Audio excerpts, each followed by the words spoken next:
L'insécurité alimentaire, la malnutrition et le chômage sont des problèmes qui rongent notre société et qui sont au cœur de notre combat aujourd'hui. Affronter ces problèmes est une clé pour le développement, une lueur d'espoir pour les générations actuelles et futures. Il faut agir. Mesdames et messieurs, bonjour. Selon les récentes enquêtes démographiques et de santé réalisées en 2023, près d'un enfant sur deux souffre de malnutrition chronique dans notre pays. En décembre 2022, les rapports du Programme alimentaire mondial et de l'Organisation des Nations Unies pour l'alimentation et l'agriculture parlaient de 25,4 millions de personnes qui vivent en situation d'insécurité alimentaire dans notre pays, soit une personne sur 4. En 2023, environ 74,6% des Congolais vivaient avec moins de 2,15 $ par jour et le taux de chômage avoisinait les 80% de la population. Il faut agir. Nous ne pouvons pas attendre que la situation devienne irréversible.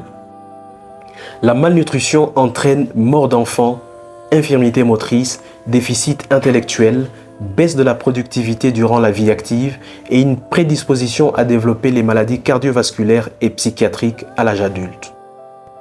Le coût économique de la malnutrition dans notre pays est estimé à 1,172 milliards de dollars par an, représentant une menace sérieuse pour le développement durable de notre pays.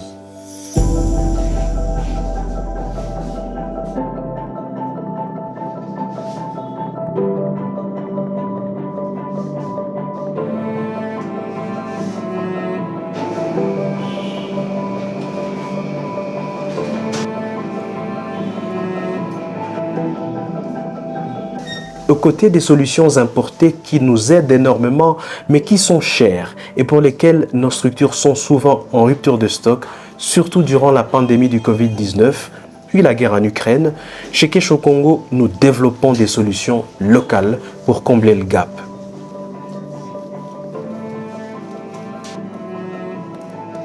Dans nos unités de production, nous produisons des biscuits protéiques et énergétiques avec des farines locales. Ces biscuits sont distribués aux enfants lors des consultations préscolaires pour prévenir la malnutrition chronique et pour soigner la malnutrition aiguë modérée.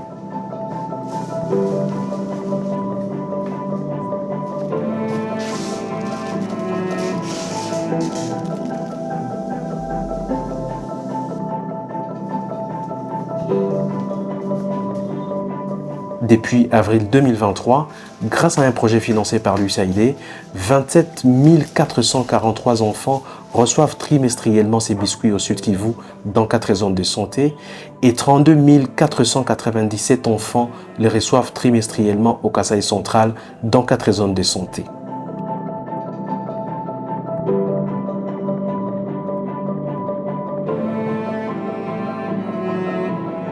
Des mélanges de farine locale préparés par nos équipes suivant les recommandations du Programme national de nutrition sont également distribués à 6 861 femmes enceintes et allaitantes au Sud Kivu et 8 124 femmes enceintes et allaitantes au Kasaï central.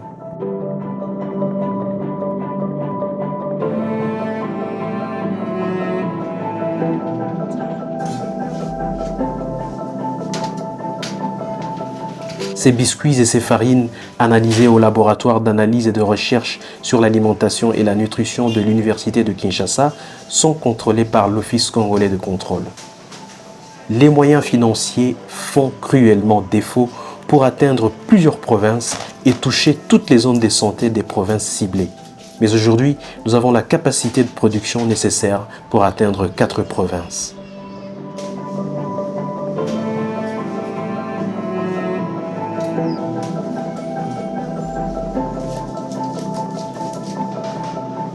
Une unité de production donne du travail à 25 jeunes Congolais et les farines que nous utilisons dans la production de nos intrants nutritionnels permettent à des milliers de femmes cultivatrices d'écouler leurs marchandises et de prendre en charge leur famille. Ensemble, nous pouvons faire face à la malnutrition des enfants, à l'insécurité alimentaire des ménages et au chômage des jeunes dans notre pays. Ensemble, nous pouvons faire la différence.